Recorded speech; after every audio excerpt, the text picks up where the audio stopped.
Deuteronômio no capítulo 30.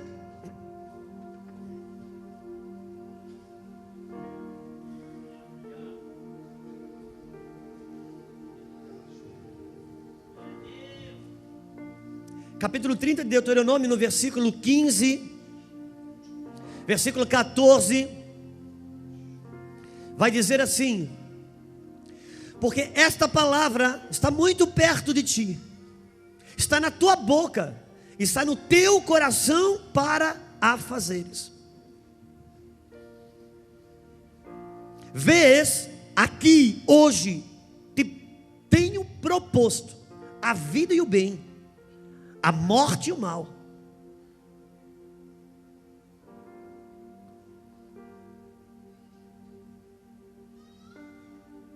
Eis que, vês, hoje tenho te proposto a vida e o bem, a morte e o mal. Porquanto te ordeno que hoje ames o Senhor teu Deus, que andes nos seus caminhos e guardes os seus mandamentos, os seus estatutos e os seus juízos, para que vivas e te multiplique. O Senhor te abençoe na terra a qual passas a possuir. Porém, se o teu coração se desviar e não quiseres dar ouvido, e se fores seduzido para te inclinares a outros deuses e os servires, então eu vos denuncio hoje, que certamente perecereis e não prolongareis os dias na terra em que vais passando para o Jordão, para que entrando nela a possuas. Versículo 15. Vês, hoje te proponho a vida e o bem, a morte e o mal. Versículo 19. Os céus e a terra tomam hoje por testemunha contra ti, que te proponho, que tenho te proposto a vida e a morte, a bênção e a maldição. Escolhe, pois, a vida, para que vivas tu e a tua posteridade. Poder sentar um pouquinho.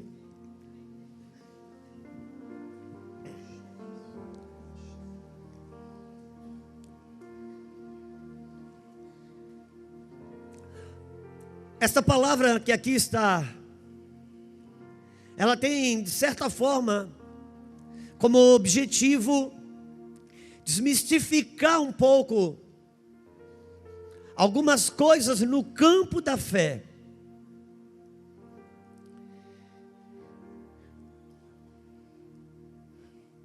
Nós não podemos tornar natural, carnal, aquilo que é espiritual. Amém? Só que você também não precisa espiritualizar o que é espiritual, porque o que é espiritual por si só já o é. Eu não preciso espiritualizar.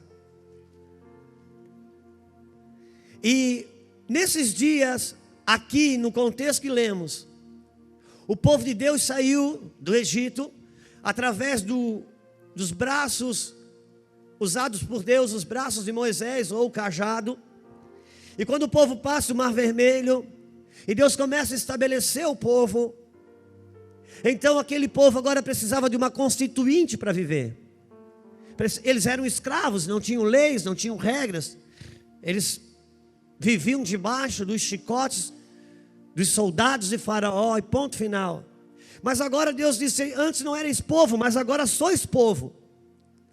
E como o povo precisava de uma constituinte, e Deus liberou leis cíveis, leis nutricionais, leis espirituais.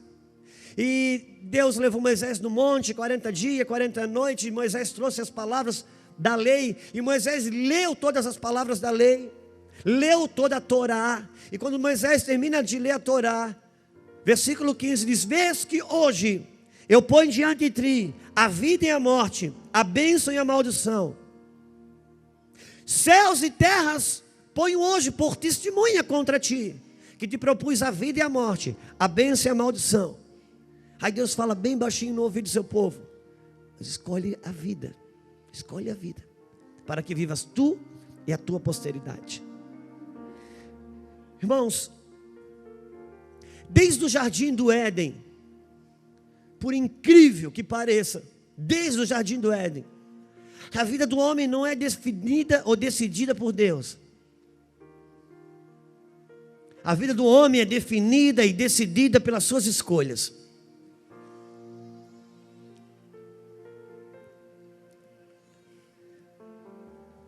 Quando Deus colocou o homem no jardim do Éden, Deus colocou uma árvore do qual ele não poderia tocar. E em tantas coisas que nós poderíamos aprender ali. O maior aprendizado de todos é que a minha vida depende mais das minhas escolhas do que de Deus. Embora isso tenha um som de heresia, o que queremos dizer é que Deus, a meu respeito, eu sei os pensamentos que tenho sobre vós, pensamentos de paz e não de mal, pensamentos de bem, para te dar o fim que você deseja. Então, Deus, a respeito dele, a decisão já está tomada. A decisão de Deus a meu respeito já está tomada. A partir dali do jardim do Éden, o que ia definir vida ou morte para Adão e Eva era a escolha deles. Já não era mais a de Deus. A de Deus já estava exposta. A de Deus já estava exposta ali. E o princípio do jardim do Éden não mudou até hoje. Seu destino, seu dia de amanhã é marcado pelas suas escolhas de hoje. Suas escolhas de hoje definem seu destino, seu dia de amanhã. Você pode ser uma pessoa carregada de fé. Você pode ser uma pessoa muito bem intencionada. Você pode ser uma pessoa muito boa. Você pode ser um Davi que Deus testemunha que você é segundo o coração dele. Mas a sua escolha vai definir vida ou morte.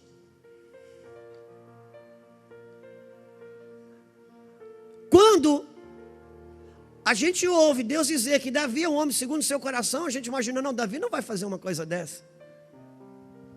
A escolha de Davi definiu algumas coisas fantásticas para ele, mas definiu algumas coisas ruins, muito ruins. E toda a bondade de Davi não pôde salvá-lo das suas escolhas. Porque a minha vida e a sua vida dependem das suas escolhas. É interessante, porque até a salvação, nós dissemos que a salvação é de graça, não é verdade? Ou quem duvida que a salvação é de graça? Eu não sei como é que está na sua Bíblia, mas na minha Bíblia diz que pela graça sois... Aleluia. Isso não vem de vós, é dom de Deus. Agora eu lhe pergunto, está todo mundo salvo? Será que Jesus morreu por uns e não morreu por outros? Você acha que Jesus morreu por todo mundo? Se Jesus morreu por todos e a salvação é de graça, por que não está todo mundo salvo? Porque até aquilo que é de graça vai depender da sua escolha. A sua escolha vai depender. Nós estamos vivendo hoje as escolhas que nós fizemos ontem. Desde o jardim do Éden, Deus coloca um parâmetro e dizendo: a escolha sua vai definir a sua vida. O próprio Jesus, ele diz o seguinte, acho que é Marcos 15: não fosse vós que me escolhesse, mas eu que vos escolhi a vós. Aí está uma soberania de Deus, em parte. Porque a escolha de Jesus a meu respeito e a seu respeito, ele já está definida e denunciada. O que vai definir a minha vida agora é a escolha que eu vou fazer sobre a escolha de Jesus por minha vida. Há uma responsabilidade que está sobre a minha mão, está sobre a sua mão. A nossa filha está aprendendo a dirigir. E uma das coisas que eu tenho que ensinar para ela, que quando ela vai bater em alguma coisa, ela meio que torce para o carro não bater. Filha, não adianta torcer, se você não virar o volante, vai bater. Então eu sento com ela e digo: filha, esse carro, ele está na tua mão. Se pesar no pé no freio, ele freia. Se acelerar, ele anda. Se você guiar. Quando a gente vai no hotel fazendo andar de cavalo, o cara já diz: não mostra medo, mostra domínio. Cavalo, se ele entender que você está conduzindo ele, vai fazer o que você quer. Senão você vai fazer o que ele quer. Não adianta torcer Você tem que fazer a escolha correta, a escolha certa.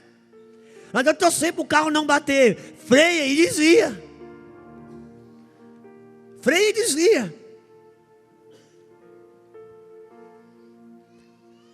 Eu vou pedir para o Jeová e a Aninha vir aqui um pouquinho.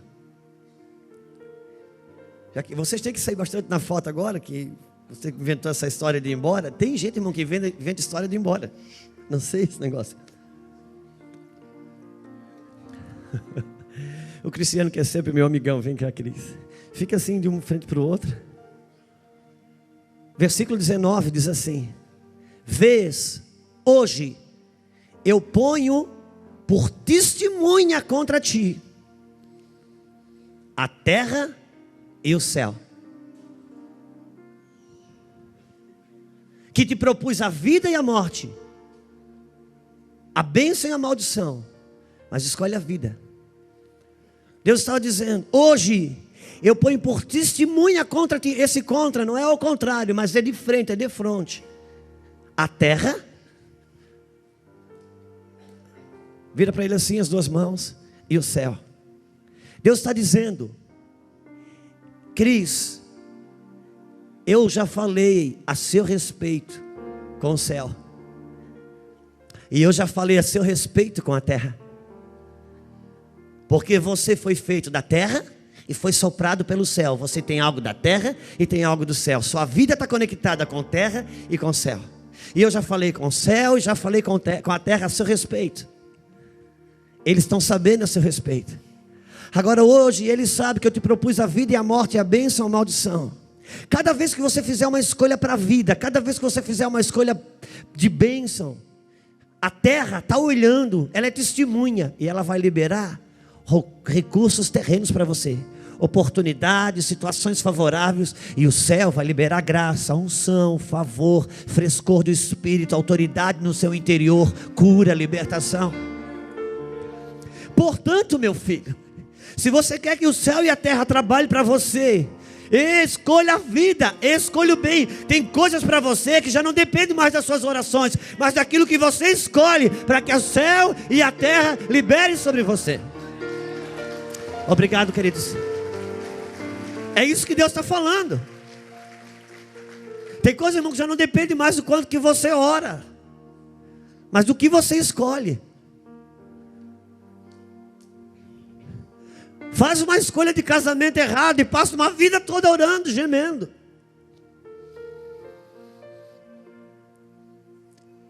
Escolhe aquilo que você escolhe hoje, define a sua vida de amanhã. Jesus está na cruz do Calvário.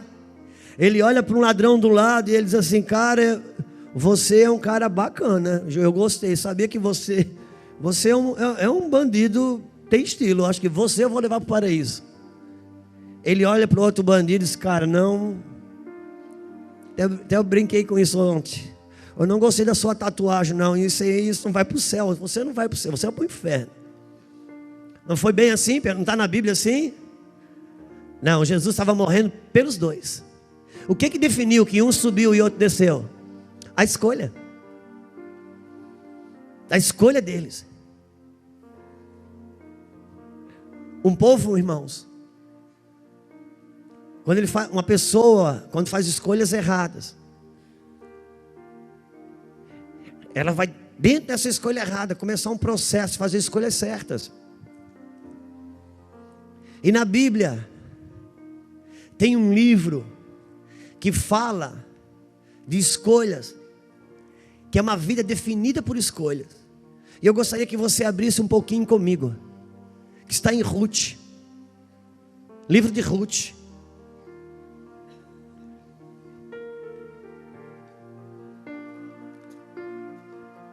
Você já conhece?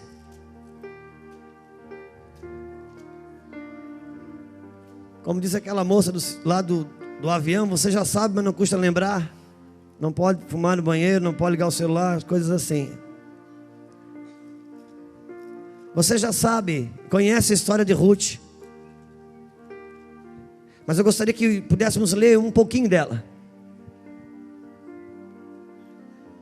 No livro de Ruth, E pode ter certeza que tem Ruth na Bíblia. Eu conferi antes de sair de casa. Verdade, pode procurar, tem.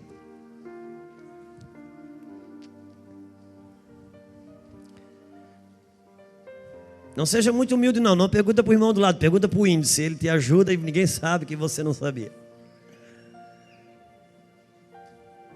Livro de Ruth, capítulo 1, vai dizer assim: e sucedeu que nos dias em que os juízes julgavam, houve uma fome na terra, pelo que um homem de Belém, de Judá, saiu a peregrinar nos campos de Moabe, ele, a sua mulher e seus 2 filhos. E era o nome deste homem Elimeleque, e o nome da sua mulher Noemi, e os nomes de seus 2 filhos Malom e Quilom, efrateus de Belém de Judá. De Belém de Judá. Mas eu quero definir essa primeira frase. Sucedeu que nos dias em que os juízes julgavam, houve uma fome na terra. Versículo 2. E era o nome desse homem Elimeleque, o nome da sua mulher Noemi, os nomes dos seus 2 filhos Malom e Quilom, os efrateus de Belém de Judá, Belém de Efrata, da onde nasceu o nosso Salvador. E vieram aos campos de Moabe e ficaram ali. E morreu Elimeleque, marido de Noemi, e ficou com ela os seus 2 filhos, os quais tomaram para si mulheres moabitas. E era o nome de uma órfã e o nome de outra Ruth. E ficaram ali quase 10 anos. Esses nomes são cheios de simbolismos, mas nós não vamos entrar nele, talvez pelo de Ruth e órfã. E morreram também ambos, Malom e Quilom, e ficando assim essas mulheres desamparadas de seus 2 filhos, de seu marido. Então se levantou ela com suas noras e voltou dos campos de Moabe, porque na terra de Moabe ouviu-se que o Senhor tinha... na terra de Moabe ouviu que o Senhor tinha visitado o seu povo, dando-lhe pão. Pão aonde? Em Belém de Efrata, onde eles saíram por causa da fome. Pelo que saiu do lugar onde estivera, e suas 2 noras foram com ela, e indo elas caminhando para voltarem para a terra de Judá, disse Noemi às suas 2 noras. Antes de continuar, isso aqui é uma história muito simbólica, que todos sabem, que fala do Espírito Santo levando a igreja para casar com o seu remidor, que é Jesus, na figura de Boaz. Mas entre o profético e aquilo que se pode aprender de lição pela vida dessa mulher, primeiramente, que profeticamente ela representa o Espírito Santo, mas como pessoa ela é uma história, como uma pessoa humana ela tem uma história que nos ensina. Porque a Bíblia diz que ela morava em Belém de Efrata, o lugar da casa do pão, o lugar aonde Deus habitava. Ela vivia em Jerusalém, no Israel de Deus. E houve crise na terra, naquela região. Houve fome, houve crise. E quando acontece isso, seu marido sai com ela e eles vão à procura de comida, eles vão dar nos campos de Moabe. Eu nem vou entrar no mérito da questão de Moabe, da onde nasceram os moabitas, que a Bíblia diz que eles não entrariam na congregação do Senhor. E depois de muito tempo ela ouve que lá na terra, que ela saiu um dia por causa da crise, a terra da sua origem, a terra que ela foi gerada, Belém de Efrata, onde nasceu Jesus, o Salvador. Ali, depois de um tempo,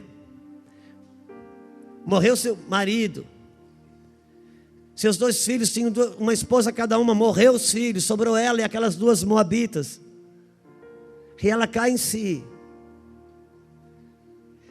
e ela prefigura muitos de nós. Ela estava num lugar de bênção, ela começou em Deus, funcionando nesse lugar, e de repente veio crise sobre aquele lugar, veio situações de pressão, de estreitos, de dificuldade. ela fez uma escolha, juntamente com seu marido, de sair. E ali ela perde o lugar do propósito, ela perde o curso de Deus, ela perde o curso do propósito. Ela vai estar nos campos de Moabe, ela vai estar num lugar fora do local da promessa, fora do local, e se vê numa condição de muitas perdas, porque espiritualmente falando, esse fala de muitos, fala de cada um de nós, irmãos. Às vezes a gente está nesse lugar em Deus, nesse lugar aonde é Belém de Eufrata, esse lugar onde eu fui chamado, onde eu nasço em Cristo, eu nasço com Cristo, eu vivo as realidades de Cristo, eu tenho experiências com Deus, eu tenho experiências com o céu, eu sou tocado, eu sou afetado pelas verdades de Deus, circunstâncias interiores me abençoam de cura, de libertação. Mas tem o tempo da crise também, tem o tempo que a gente se sente seco, tem o tempo que parece que falta pão, e a gente, sem perceber, a gente decide não enfrentar o tempo da escassez, não enfrentar o tempo das situações contrárias, e a gente não se percebe, a gente vai caminhando, e quando se vê, está no outro lugar, e esse lugar geográfico ali é Moabe, um lugar que a gente não tem mais acesso à congregação do Senhor. Não estou falando de templo, mas no próprio veicular da vida do Espírito que flui no corpo do Senhor.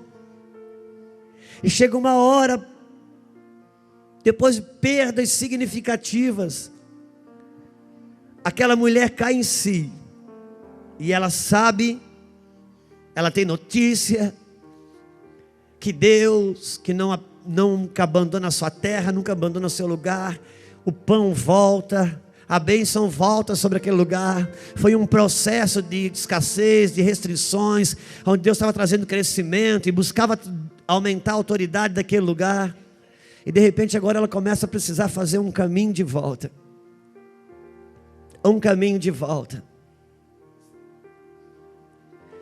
e essa palavra, ela vem ter uma intenção de provocar, como diz o pastor Fernando, mexer com o nosso espírito, provocar em nós um lugar de refazer as nossas escolhas em um caminho de volta para a casa do pão. Só que não é uma coisa tão simples, porque são perdas. É um lugar agora de você voltar. Quem aqui não tem saudade de algumas coisas que já viveu em Deus? Quem aqui sabe de coisas que já experimentou e hoje parece que não acessa mais?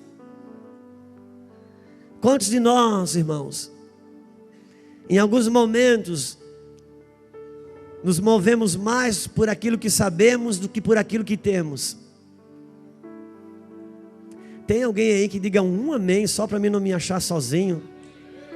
Obrigado, irmão, pela sua sinceridade. Eu estava precisando muito da sua ajuda, para mim não me sentir sozinho nesse caminho de volta. Caminho de voltar. E ela faz isso. E agora quando ela faz isso, ela vem vindo com as duas noras, Orfa e Ruth. E agora todos os olhos se voltam para Ruth, porque Ruth profeticamente, ela representa a igreja, que está fora do seu lugar de origem. Ela vem para casar com Boaz, o remidor. E Noemi aqui, ela passa a prefigurar o Espírito Santo, que vai orientando e trazendo. Só que eu gostaria que você voltasse os seus olhos para a Bíblia. Versículo 7. Pelo que saiu do seu lugar onde estivera, e as suas duas noras foram com ela, e indo elas pelo caminho, voltaram-se para a terra de Judá. Para voltarem para a terra de Judá. Você sabe a terra de Judá. Você sabe que Judá é louvor. Você sabe que Judá é da onde nasceu o Messias. Versículo 8: disse Noemi às suas duas noras: ide, voltai cada uma para a casa da sua mãe, e o Senhor use convosco de benevolência, como vós usaste com os defuntos e comigo. Está falando do marido que já tinha morrido e das esposas. É interessante, porque agora essa mulher que prefigura o Espírito Santo pega na mão daquelas duas mulheres e diz: nós vamos levar você para Judá, a casa do pão, o lugar onde Deus habita, o lugar onde Deus chamou, no lugar onde que Deus estabeleceu para mim. E as duas vão junto. Só que chega uma hora que a Noemi se volta para elas e diz: filhas, voltem vocês, vão embora, se voltem para trás, vá para o seu povo, vá para os moabitas, vá para o costume do seu povo. Acontece uma coisa, uma reação. Versículo 9, ela diz assim: o Senhor vos dê que acheis descanso, cada uma em casa de seus maridos. E beijando-as levantaram a sua voz. E beijando-as levantaram a sua voz e choraram. E disseram-lhe: certamente voltaremos contigo ao teu povo. Porém Noemi disse: tomai minhas filhas, tornai minhas filhas, porque iris comigo. Tenho eu ainda no meu ventre mais filhos, para que vos fossem por maridos. Tornai, filhas minhas, ide-vos embora, que já muito velha sou para ter marido. Ainda quando eu disse tenho esperança, ou ainda que esta noite eu tivesse um marido e tivesse filhos, vocês esperariam até que viessem a ser grande? Iriam se deter por eles, sem tomar maridos? Não, filhas minhas, que mais amargo me é a mim do que a vós mesmos, porquanto a mão do Senhor se descarregou contra mim. Então levantaram a sua voz, retornaram a chorar, e Orfa o beijou, a sua sogra, porém Ruth se apegou a ela, pelo que disse: eis que voltou tua cunhada ao seu povo e aos seus deuses, volta tu também após a tua cunhada. Disse porém Ruth: não me insista para que te deixe e me afaste de ao teu pé, porque onde quer que tu fores eu irei, e aonde quer que pousares a noite, ali eu pousarei, e o teu povo será o meu povo, e o teu Deus é o meu Deus. Aquelas duas moças, depois de evangelizadas, aprenderam sobre Deus, e agora tinha de uma vida de moabita, alguém que não tinha acesso ao que Deus tinha. Os moabitas não tinham acesso à congregação de Deus, mas o favor de Deus chega. E Noemi, a figura do Espírito Santo, levando a igreja para casar com Jesus, Moabe o remidor.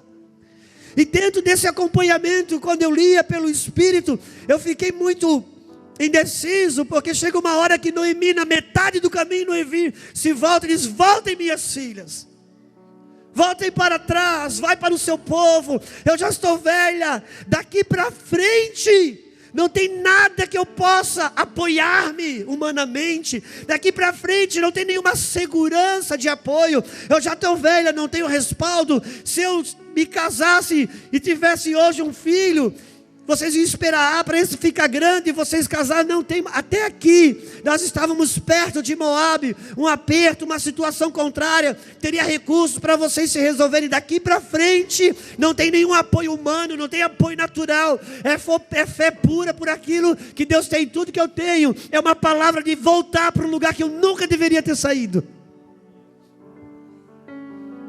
Eu disse: Deus, não combina o Espírito Santo mandar a igreja voltar para esse lugar. Não combina o Espírito Santo dizer para a igreja voltar para o mundo. Acontece que eram duas mulheres, Orfa e Ruth. E esses nomes aqui são cheios de ensinos espirituais, mas órfão quer dizer amargura. O que Deus estava dizendo: O Espírito Santo caminha com você por um tempo, uma caminhada. E chega uma hora que você vive experiências que parece que Deus diz: volta, volta, não estou mais com você. Volta. As palavras proféticas já não estou mais conectado com ela. Parece, quem aqui já teve o sentimento de que uma hora que parece que Deus te larga, parece que Deus, você só sabe biblicamente que Ele não te abandona, mas nada na sua experiência te fala sobre isso. Quem sabe o que eu estou falando? Você sabe sobre Deus, já teve experiências com Ele, já teve coisas fantásticas, conhece a Bíblia, sabe pregar e coisas do gênero, mas parece que Ele te abandona. Parece que Ele te solta, e como quem diz: eu não estou mais contigo. E é interessante porque o próprio Jesus um dia tem um discurso muito pesado, e muitos homens vão embora. E daqui a pouco Jesus se volta para os seus discípulos: o que foi? Vocês não gostaram não do discurso? Vão embora também, vai com eles, não precisa ficar ninguém comigo não. Eu fico imaginando, isso não é modelo de liderança espiritual? Aquele dia, quando eu li esse texto, eu dizia: isso não é modelo de liderança. Será que Jesus estaria na carne nesse dia? Não sei, porque a Bíblia diz que Ele não pecou, então Ele não estava pecando. Mas isso não é modelo de liderança. Mandar: vão embora, não gostaram, não precisa mais caminhar comigo. Não. A verdade é que até ali tem momentos na vida nós temos uma caminhada com Deus, e que Deus abençoa, Deus fala, Deus registra, Deus traz subsídios na nossa alma. A gente tem vontade de orar, tem vontade de obedecer, tem vontade de ler a Bíblia, coisas que estão ali, que é o tempo que Deus diz: eu estou contigo, mas chega um momento que Deus parece que abandona, para ver o que eu vou escolher a partir desse momento. Qual será a minha escolha quando Deus parece não me abençoar? Qual será a minha escolha quando Deus parece não concordar com as minhas emoções? Qual será a minha escolha quando Deus parece que não concorda com os meus desejos? Qual será a minha escolha quando Deus parece que não concorda com as minhas vontades? Qual será a minha escolha que Deus parece que profetizou e falou coisas e agora desistiu sobre elas? Qual será a minha escolha quando parece que Deus diz: volta, que eu não estou mais contigo? Chega um momento que Deus está dizendo: eu mostrei por muito tempo a minha escolha a teu respeito, agora criei um cenário contrário para saber a tua escolha a respeito de mim. Qual será? Qual será? Já falei isso aqui, mas vou repetir. Quando nós temos dois grandes desafios, irmãos, na vida. O primeiro deles é andar.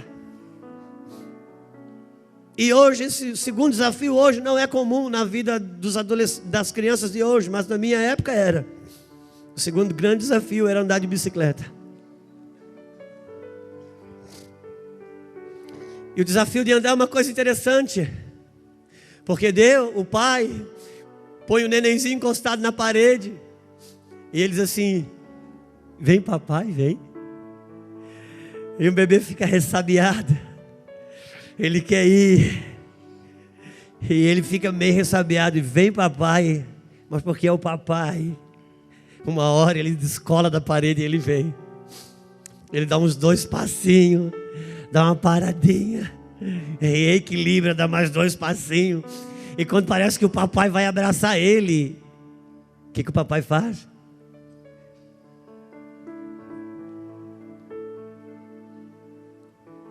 Vem papai, vem. E ele fica assim: o que aconteceu? Parecia que eu estava tão perto. Parecia que eu estava tão perto. O que houve? Mas vem papai, e ele vai. Aí ele dá mais 2 passinhos para frente, dá 3. E o papai? E agora o papai arrisca, afasta um pouquinho mais. Ele diz: meu Deus, o que houve? Mas agora ele já aprendeu que se o papai chama, ele vai e ele pode andar, aleluia. E daqui a pouco ele vem papai, e aí ele se empolga, dá 2 passos mais forte e cai. Quando ele cai, ele começa a chorar. Ai, papai, o que aconteceu? O Senhor que chamou. O Senhor disse que ia me abençoar. O Senhor falou que eu sou profeta, que eu vou andar nas nações. O Senhor me disse, e tal, e falou tanta coisa. E agora o Senhor me deixou cair. E o papai pega no colo, levanta e disse: filho, eu só quero que você ande, eu jamais vou te deixar. Eu não estou me afastando, eu estou querendo que você ande.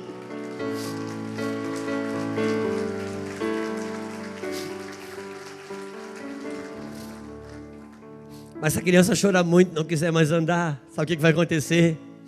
O papai pega ela no colo. Só que amanhã vai botar na parede de novo para começar tudo de novo. Você quer colo ou você quer andar? Quer colo ou quer andar? A escolha de andar implica em se machucar. A escolha de andar implica em tais coisas. Até que ela aprende a andar. E agora o pai diz, mais tarde o pai compra uma bicicleta. Disse: agora, filho, você vai conhecer uma velocidade que você não conhece quando anda. E põe o filho em cima da bicicleta. A bicicleta não é só assim. Hoje eu estou falando do meu tempo, tinha bagageiro. Aí era diferente. Por quê? Porque agora você não vê mais o papai chamando. O papai segura no bagageiro. Agora é por voz. Agora é uma orientação. Não é mais por vista, não é mais por toque, mas é por quanto você obedece o que o papai diz. E o papai segura e diz: pedala, filho, pedala. Não olha para a roda, olha para frente. Não olha para a roda, olha para frente. Quem sabe o que eu estou falando? É, tão velho. Já estão quase a idade do pastor Luiz já. Aí, segurando ali. E a gente diz: só que é complicado. Agora é complicado aprender a andar de bicicleta. Por quê? Porque ele tem um mecanismo pronto que o papai ensinou sobre andar. Para aprender a andar, o papai dizia assim: olha, se for cair, para. E agora de bicicleta o papai disse: se for cair, pedala. E agora pai solta, ele cai, pai solta, ele cai. Meu pai, o pai me ensinou assim. O pai me ensinou assim, nessa medida. Agora para uma próxima medida são outros ensinos. E daqui a pouco então ele aprende, ele vai. Pai está segurando, estou segurando. Pai está segurando, estou segurando. O pai já soltou. Aí lá na frente ele cai. Quando ele cai, descobre que o pai não estava segurando. Todo ralado, porque agora não é um machucado de cair, de andar, agora é rala. Todo ralado. Ai, o pai soltou, não podia imaginar. Não, filho, eu não te soltei. Quantas vezes você cair, eu vou te levantar. Eu só quero que você conheça as velocidades maiores. Quais são as minhas escolhas? Quais são as suas escolhas? Não me diga quanto que você é espiritual. Eu posso falar sobre o seu dia de amanhã. Eu posso falar sobre o seu futuro. Não me diga quanto você tem de fé. Não me diga quanto que você está orando. Me diga sobre as suas escolhas de hoje. E sem precisar ter revelação, dá para dizer muito como estará o seu dia de amanhã. Porque as suas escolhas de hoje vão definir os seus dias de amanhã.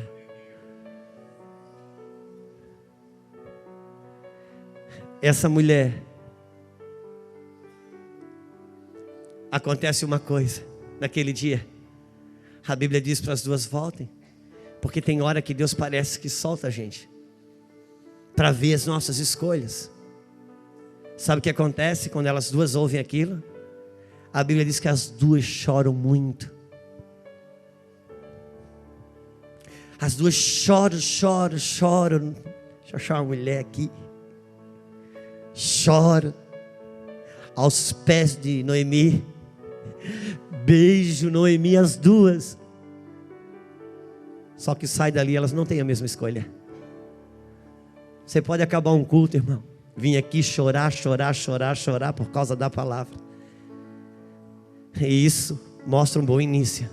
Mas quando você sair dessa porta, a sua escolha vai definir o seu destino. As duas choraram. As duas beijaram o pastor Fernando. Só que quando terminou o beijo, o choro, o remorso, toda aquela dor, tudo aquilo que parecia ser tão espiritual, quando acabou o culto, uma voltou. E a outra disse assim: não adianta você voltar embora, me mandar embora. Não adianta. Agora que eu já vivi o que eu vivi, que eu já fui tocado do jeito que eu já fui tocado, o que eu já vi, o que eu já experimentei, não tem mais escolha para mim, Deus. Eu escolhi o Senhor. Eu vou trabalhar nas escolhas tuas, Pai. Eu vou trabalhar nas suas escolhas. As duas choraram muito. As duas se quebrantaram muito. Mas Orfa teve uma escolha. Noemi teve outra escolha. Às vezes a Luciana me chama a atenção sobre algumas coisas. Eu digo: amor, eu sei, eu estou errado, eu preciso mudar. Seja sério, só isso não basta. Não adianta torcer para o carro não bater, irmão, tem que desviar. Eu odeio essa frase da Luciana, porque eu quero ser espiritual nessa hora. Estou confessando, eu estou quebrantado, irmão. E eu estou esperando que ele: não, amor, mas assim não, Deus vai dar vitória, é assim mesmo, tal. Mas ela com aquela frieza, tranquilidade, sereno, amor, ela disse: sério, só que só isso não adianta. Como diz o pastor Luiz Hermínio, o despertador pode te acordar. Ele tem o poder de te acordar, mas não tem o poder de te tirar da cama. Sair da cama é uma escolha sua. Irmãos, nós estamos gritando por Deus e com Deus, tendo escolha separada daquilo que Ele escolheu. Os céus e a terra já receberam um recado para te abençoar e para me abençoar. Já não depende mais muito de Deus. A decisão de Deus já está estabelecida. Agora, a nossa escolha. Só que agora a Ruth, ela tem um caminho de voltar. Aí Noemi diz: então vamos embora. E elas voltam. Versículo 12. Versículo 17. Onde quer que morreres, morrerei eu. Alguém poderia dizer isso? Onde quer que tu morrer, Jesus, eu morro eu. Então eu já sei até o lugar da minha morte.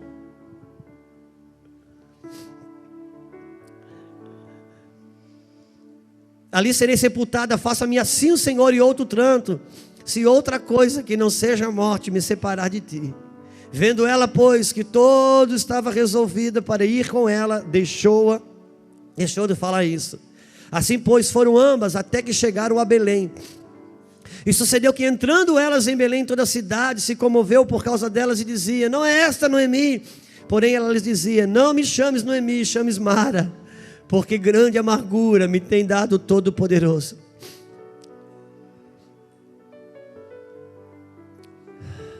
Irmãos, a amargura gerada por Deus, ela não é ruim, não. A amargura, a tristeza, o evangelho moderno roubou a bênção da tristeza.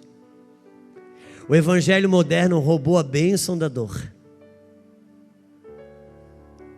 Glória a Deus pela tristeza e pela dor, segundo Deus, que me faz ver que eu larguei a casa do pão e estou colhendo e andando nas campinas de Moabe.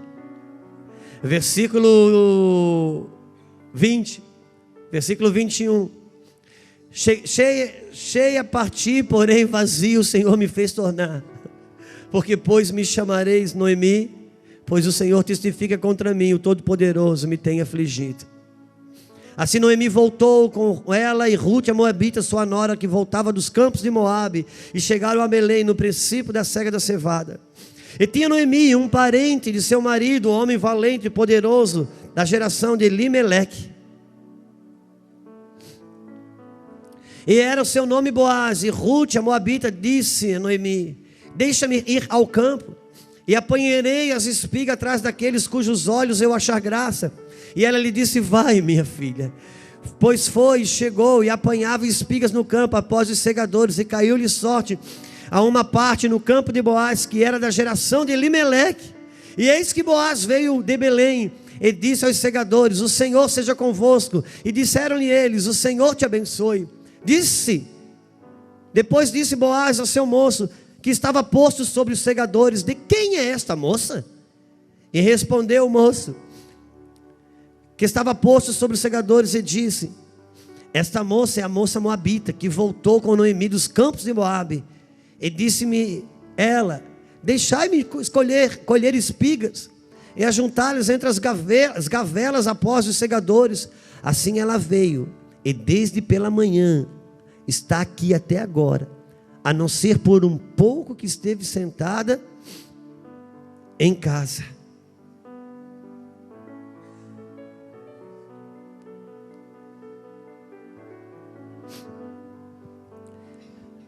Ruth agora pega esse caminho de voltar.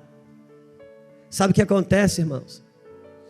Quando ela chega na terra da promessa, no lugar que Deus estabeleceu, que Noemi nunca devia ter saído, Ruth está ali. Ela chega e ela pede aos segadores, aos colhedores: posso ficar colhendo espigas do chão, vocês me deixam? Posso ajudar? Não dá tempo de ler, mas havia uma lei em Israel, que o estrangeiro, ele deveria receber uma autorização para ajudar na colheita. E da colheita, a lei era: as espigas que caíram no chão, aquelas que vocês iam botar no cesto e caiu no chão, dessas vocês não podem pegar. Essa é dos estrangeiros. Então o estrangeiro chegava, trabalhava para a colheita, e depois as espigas que caíam no chão, eles iam colhendo, era deles. Por isso que quando aquela mulher cananeia pede para Jesus curar a sua filha, e Jesus diz assim: não, eu não vim para os cachorrinhos, eu vim para os filhos. Jesus estava dizendo: eu vim para os judeus. Só que ela diz: eu não vim para os cachorrinhos, porque cachorrinhos era o apelido de quem não era judeu, um dos apelidos. Aquela mulher se volta para Jesus e diz: é verdade. E Jesus ainda fala: os filhos comem às mesas. E ela diz: é verdade. Só que os cachorrinhos comem das migalhas que caem de cima da mesa. Quantos conhecem essa história? E Jesus olhou para aquela mulher. A Bíblia diz que Jesus tinha ignorado aquela mulher. Estava trabalhando com o orgulho dela. Estava trabalhando com o orgulho dela. E ela disse para ele: é verdade, mas os cachorrinhos têm direito de comer das migalhas que caem de cima da mesa. E Jesus parou tudo e disse: eu sou obrigado a atender essa mulher. Eu não tenho mais o direito de não atender essa mulher. Sabe por quê, irmãos? Ela foi na palavra do Deus de Jesus, dizendo: está escrito na palavra do teu Deus, que o que cai no chão é do estrangeiro. Expulsar o demônio que atormenta a minha filha há tantos anos, isso para ti é migalha. Eu tenho direito. E Jesus disse para aquela mulher: ah, mulher, porque tu vencesse o teu orgulho e voltasse para a palavra, tu tem direito. Tu tem direito.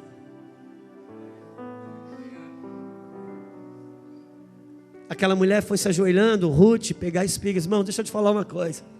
Quando a gente sai do lugar da promessa, quando a gente sai daquele lugar que Deus chama para um caminho de volta, a gente ouve Deus dizendo: vem de volta, porque eu sou teu pai, porque aqui eu te abençoo, porque aqui, irmãos, isso é fantástico. E muitos querem, muitos se apontam, alguns só chegam até onde Orfa foi, outros como Ruth vão mais, mas quando chega o processo da humilhação, de você ter que viver o processo, de pegar a espiga, de se humilhar, de quebrantar. Essa menina Ruth, não dá tempo de ler, irmãos, ela vai ganhar um processo de retomada, de ganhos em Deus.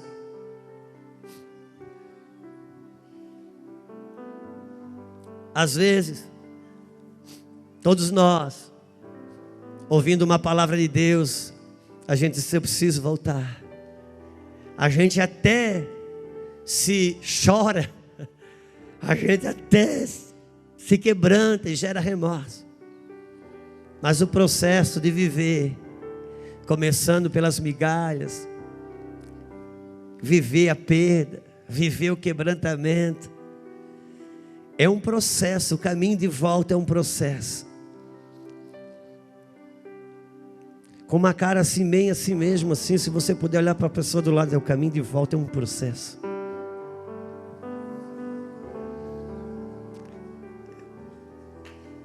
Irmãos, nós estamos sendo chamados, nós estamos sendo chamados a um caminho de volta. E vou te falar uma coisa: pregado é lindo, mas nós vamos ter que nos quebrantar. Vamos ter que vivenciar os passos da volta, os passos do nosso retorno. Eu tenho conversado com os pastores e eu tenho dito: eu preciso dar as mãos com vocês. Nós precisamos nos ajudar. Obrigado pelo pastor Fernando, que disse: nós não podemos se apartar dessa palavra. Chega uma hora, irmãos, um dos desafios meus hoje é não ler a Bíblia como um pregador. Quando eu vou ler a Bíblia, meu maior desafio é fechar o olho e o ouvido do pregador que tem dentro de mim. Porque chega uma hora que você lê a Bíblia para pregar, não lê mais a Bíblia para se alimentar. E você se torna um grande pregador desnutrido.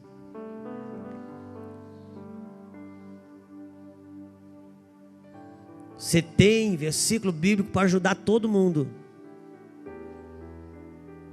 mas não tem para se ajudar. Quando o povo passou o Mar Vermelho, que o exército faraó veio atrás, o povo chegou para Moisés e disse: Moisés, não tinha cemitério lá no Egito, não tinha cemitério lá, o Senhor trouxe aqui para a gente morrer aqui. E Moisés disse: fica tranquilo, gente, fica firme, Deus vai dar vitória, Deus vai fazer coisas tremendas. Os egípcios estão chegando, amanhã vocês não vão ver nenhum deles vivo aqui, porque Deus vai dar vitória. Versículo seguinte está assim na Bíblia: Deus disse a Moisés: por que tu clamas a mim? Mas calma, a Bíblia não mostra que Moisés clamou a Deus. O que mostra que a Bíblia escondeu a oração de Moisés. Moisés foi para Deus: Deus, para eles eu disse que o Senhor vai quebrar tudo, vai arrebentar.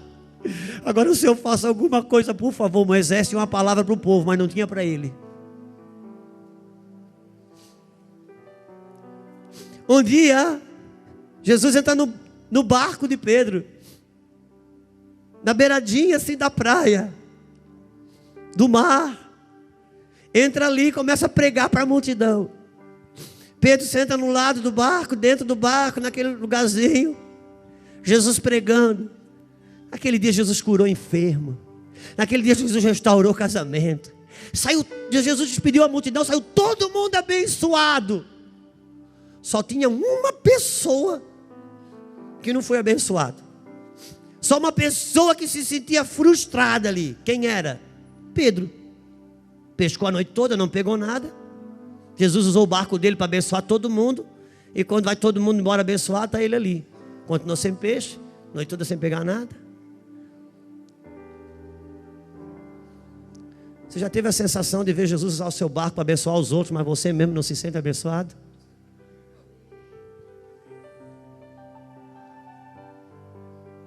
Você já teve a sensação? Aí Jesus disse assim: Pedro, agora vamos fazer uma coisa, Pedro. Pega o teu barco, leva cá para o fundo, longe da praia, do barulho, gente passando vendendo picolé, pipoca, traz para cá no fundo, que agora eu vou abençoar você, porque Pedro, para usar a sua vida, o seu barco, para abençoar os outros, eu não preciso da tua oração, nem da tua consagração, nem da tua dedicação. Agora, para aquilo que eu quero fazer em você, aí aqui na beirada não dá. Vem cá, se separa para ficar comigo.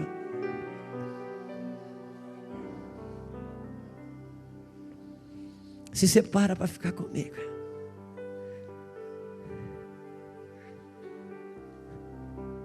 Só que esse caminho de volta é um caminho dolorido. É um caminho, irmãos, de humilhação. É um caminho da faxina. Como a mulher da dracma perdida, que teve que fazer uma faxina. Não é a limpeza, não. Que a gente só arruma o que está fora do lugar. Não, é faxina. A faxina você não tira só o que está fora do lugar. A faxina você tira tudo que está no lugar. A faxina você mexe temporariamente em tudo, para depois botar cada coisa no seu devido lugar. Por quê? Porque talvez a maioria das coisas que estão fora do lugar hoje, a culpa está naquilo que está no lugar. Mas traz conforto para mim. Às vezes dentro da sua casa, a sala de oração, a sala da televisão pode estar no lugar da sala de oração. E tá bom. Na limpeza eu não vou mexer nisso. Mas na faxina eu vou. A faxina exige perdas. O retorno exige. E tem uma coisa da faxina. Quem é marido aqui sabe. O dia da faxina é o dia do mês onde tua mulher fica mais feia possível.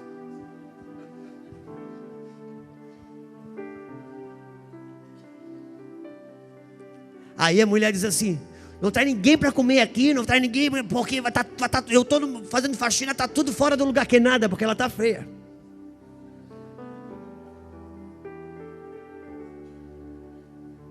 Às vezes a gente precisa fazer um retiro de casais, alguma coisa, tem que bater foto dos casais, tem que aproveitar um evento, porque naquele dia ela está arrumada, ela aceita bater foto.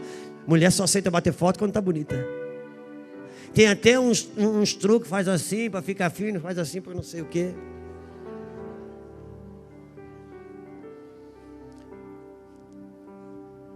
A faxina, irmãos, vai deixar nós feios. A faxina vai deixar a gente feio. Nós vamos precisar fazer escolhas. Deixa eu falar uma coisa para você. Todos nós conhecemos que a alegria do Senhor é a nossa. Então, poderíamos dizer que a nossa força é o quê? A alegria do... Então não é a minha alegria que é a minha força. É a alegria do... O que Deus está me chamando hoje, chamando você. Nós vamos ter que fazer escolhas, irmãos, do caminho de volta. Só que essas escolhas não vão te deixar alegre. São escolhas que vão nos deixar triste. São escolhas que vão doer. Mas sabe o que vai acontecer? Deus vai se alegrar com isso. E sabe o que vai acontecer depois? Você vai ter dor, vai estar triste, mas vai estar forte. Porque o Senhor está alegre. E a alegria dele é a sua força. Hoje nós estamos como crente muito alegre, mas estamos fracos. Eu posso fazer escolhas que me deixam alegre, mas não Deus. Aí eu sou um alegre fraco. E num caminho de volta, vamos ter que fazer escolha, irmãos. que vão nos deixar tristes, que vai doer, mas vão nos deixar forte, porque o Senhor estará alegre, e a alegria do Senhor é a nossa força.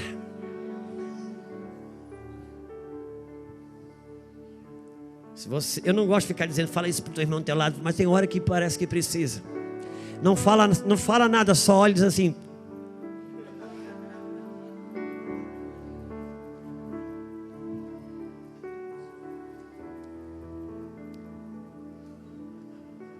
eis que te proponho a vida e a morte, a bênção e a maldição. Irmãos, indo elas com Noemi até um caminho, irmãos, até certo ponto, tem algumas coisas que são toleráveis. De um ponto para frente, irmãos, você entra em âmbitos de guerra, que alguns caprichos, alguns vícios, algumas, como dizia minha mãe, algumas bardas, não vai dar mais, não vai dar para ir.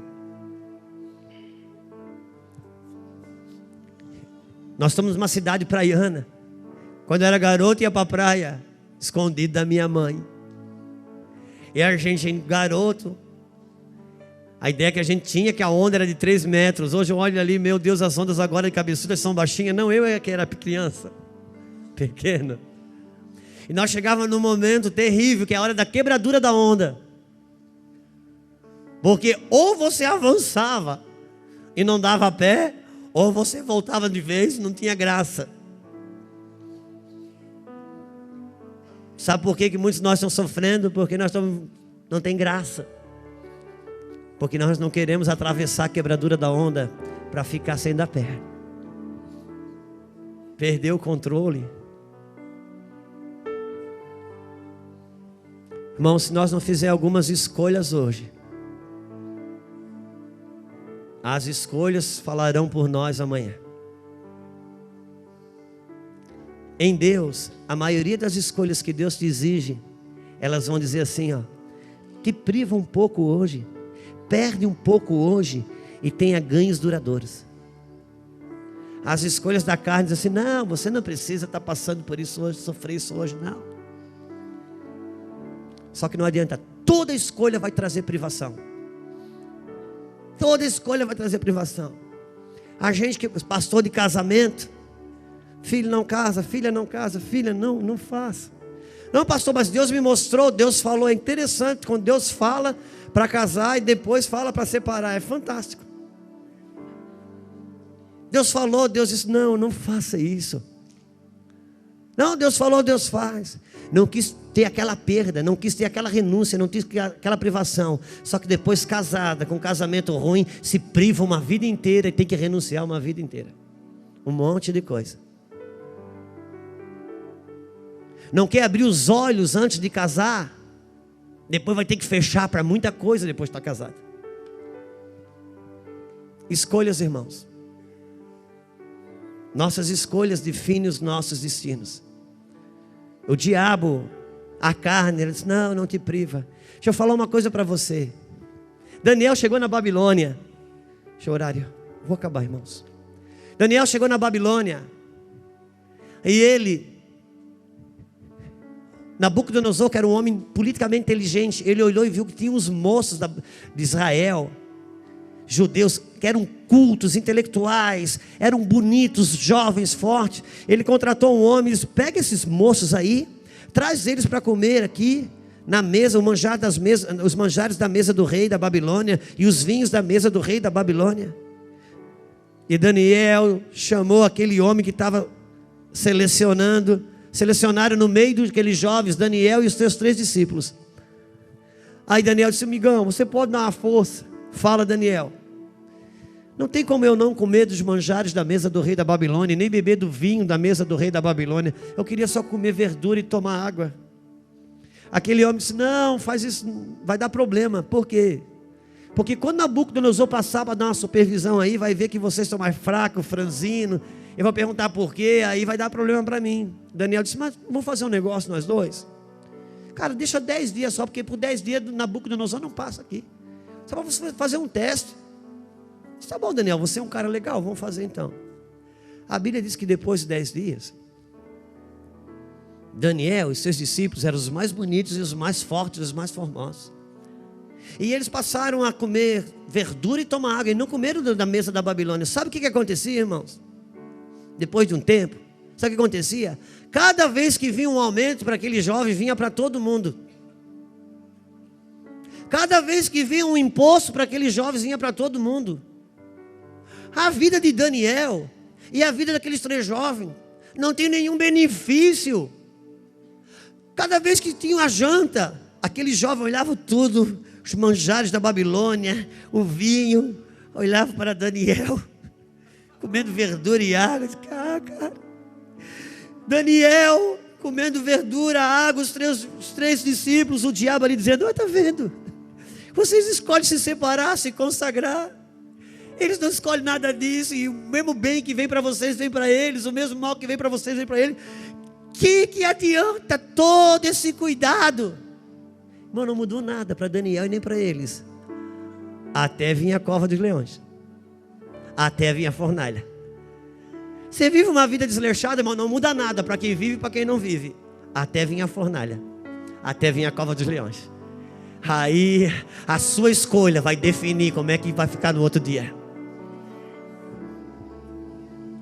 E a fornalha vem, e a cova dos leões vem. Por isso, fazer escolha, irmãos, para um caminho de volta, para as coisas simples, para as coisas puras, para aquilo que nos protege, para aquilo que nos guarda. Não é muito não, irmão. Vou falar uma coisa para você. Eu vou ter que dizer isso. Depois edita. Depois edita. Vou dar uma receita para um casamento duradouro.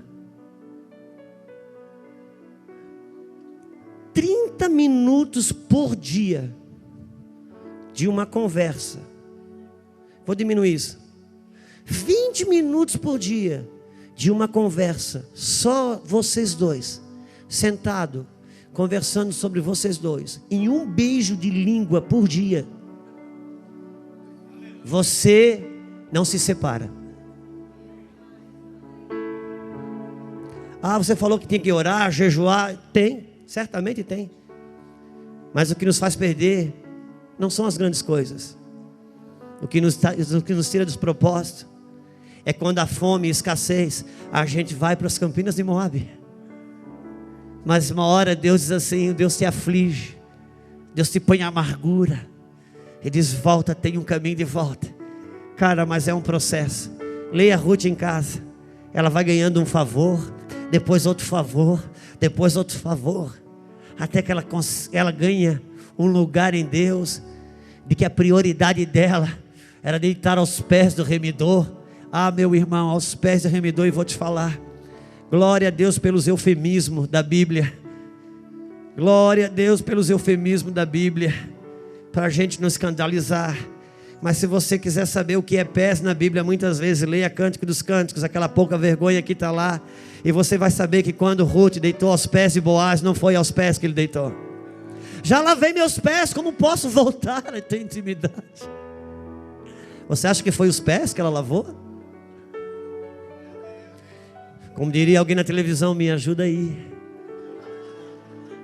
Ela ganhou um lugar de intimidade com aquele homem, com seu remidor, e isso a promoveu.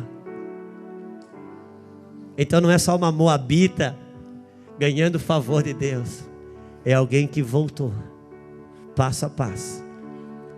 E esse é o chamado de Deus. Se você puder ficar de pé comigo. Se você puder entender, Deus está nos chamando. O Senhor está nos chamando.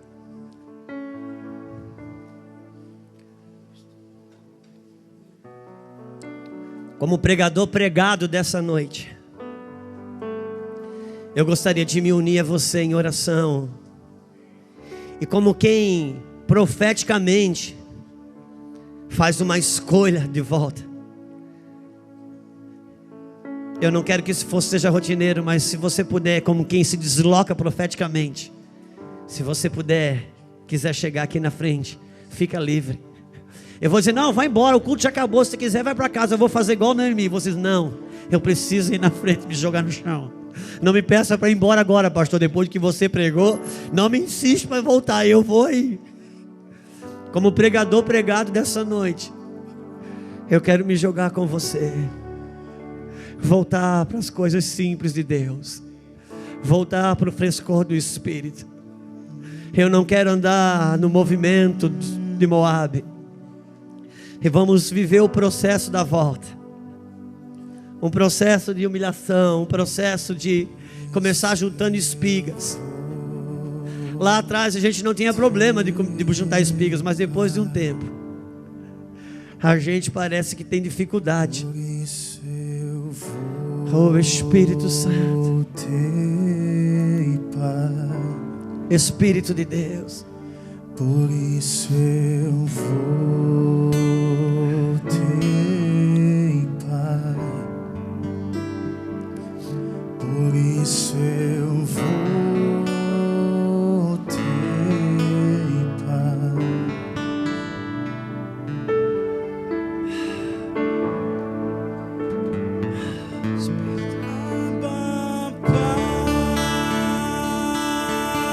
ore ao Senhor. Ore ao Senhor. Quero voltar para os seus braços. Ore ao Senhor. Voltar para os seus braços. Ore ao Senhor. Abba, Pai. Tem uma promoção que nos espera, mas tem um caminho de volta. Para os seus braços. Voltar para os seus braços. Ore a la basura marcando roba la sorra bacana.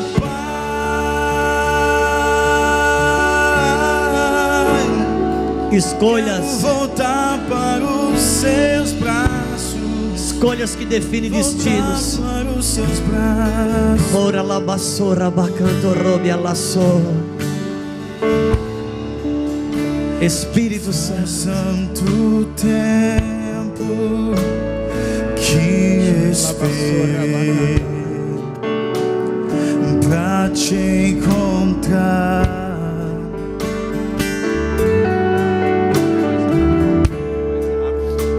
Já faz tanto tempo que eu não vivo tua paternidade.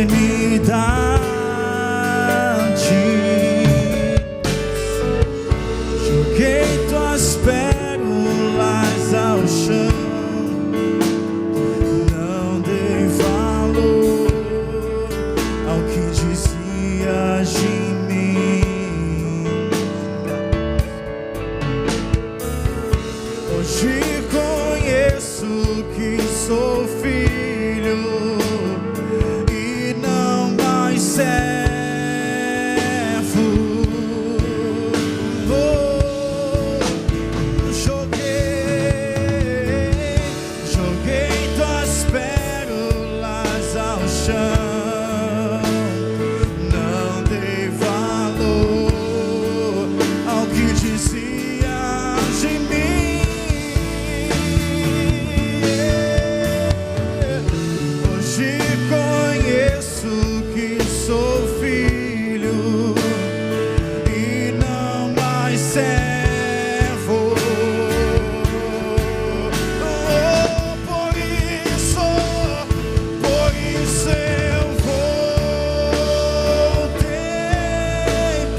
Quando você chegar em casa, por favor, são só 4 capítulos. Acabe de ler o livro de Ruth, mas eu vou ler só o arrebatamento da igreja aqui no livro de Ruth. Depois que ela cresce num processo, que ela avança, depois das espigas, ela vai ganhando promoções. Capítulo 3: E disse Noemi, que é o Espírito Santo, sua sogra: minha filha, não hei eu de buscar descanso para que não hei de eu buscar descanso para que fiques bem. Ora, pois, não é Boaz em cuja moças estivestes de nossa parentela, a igreja? Eis que esta noite ele padejará cevada na eira. Lava-te e unge-te e veste os teus vestidos e desce a eira. Porém não te des a conhecer ao homem, até que tenha acabado de comer e beber. E há de ser que quando ele se deitar, notarás o lugar em que ele se deitar. Então entra e descubre-lhe os seus pés, e te deitarás, e ele te fará saber o que deves fazer. E ela lhe disse: tudo quanto me disseres farei. Então foi para a eira e fez conforme tudo quanto a sua sogra lhe tinha ordenado. Havendo pois Boaz comido e bebido, e estando já o seu coração alegre, veio a deitar ao pé de uma meda. Então veio ela de mansinho, e lhe descobriu os seus pés e se deitou. Versículo 8, o arrebatamento. E sucedeu que pela meia-noite o homem estremeceu e se voltou, e eis que uma mulher jazia aos seus pés. Eis que à meia-noite, eis o noivo, havia uma mulher aos seus pés. Eis que à meia-noite estremeceu o homem, e havia uma mulher aos seus pés. O Senhor vai nos levar a esse lugar.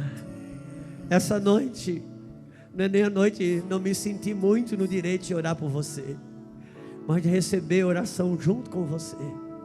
Por isso, Pai, nós entregamos nossa vida no Teu altar. Senhor, nós não queremos ser órfãos. Não são as lágrimas, não são as lágrimas, não são os remorsos, meu Senhor. São as atitudes das nossas escolhas. Queremos ser Ruth, Pai. Nos encoraja, Deus, a buscar esse lugar. Nos encoraja a fazer escolhas que não contabiliza perdas, escolhas que não contabiliza, Senhor, o pseudo regresso, escolhas que nos fazem avançar para Ti, escolhas que fazem avançar para Ti. Nos ajude, Senhor, a voltar, a valorizar as migalhas, para não nos embriagar com muito. Ajude-nos a nos valorizar um pouco, Pai. Leva-nos a um lugar de escolhas, leva-nos a um lugar, Senhor, em Ti. Vem com Teu favor, vem com Tua graça. Nós queremos orar como Ruth. Aonde Tu fores eu irei, aonde o Senhor se mover, nós queremos nos mover. Nós escolhemos andar contigo, Deus. Nós escolhemos voltar às primeiras obras. Nós escolhemos devolver o nosso coração com exclusividade a Ti. Libera sobre nós o Teu favor. Nos faz Ruth, ó nosso Boaz. Nos faz Ruth, ó nosso Boaz. Arranca de nós a órfã, Senhor. Arranca de nós o choro, a lágrima, o remorso que não vem acompanhado de escolhas que são frutos de arrependimento. Nós queremos nos voltar para Ti. Nós queremos nos voltar à casa do pão. O Senhor está abençoando a casa do pão. Amém? Que você tenha uma semana muito abençoada. Olha para mim, eu vou abençoar, vou liberar você em oração, mas olha para mim. O céu e a terra já receberam palavras a nosso respeito. Agora são nossas escolhas. Sabe o que eu fico pensando? Às vezes eu faço alguma escolha e o céu fica ali: não faz essa escolha, Juscelio, não faz essa escolha, vai lhe faltar coisas. Eu quero liberar coisas. Que seja uma semana de escolhas acertadas. Que seja uma semana de decisões espiritualmente inteligentes. Que seja uma semana que você escolha estar forte, não alegre. Que seja uma semana abençoada para todos nós. Em nome de Jesus.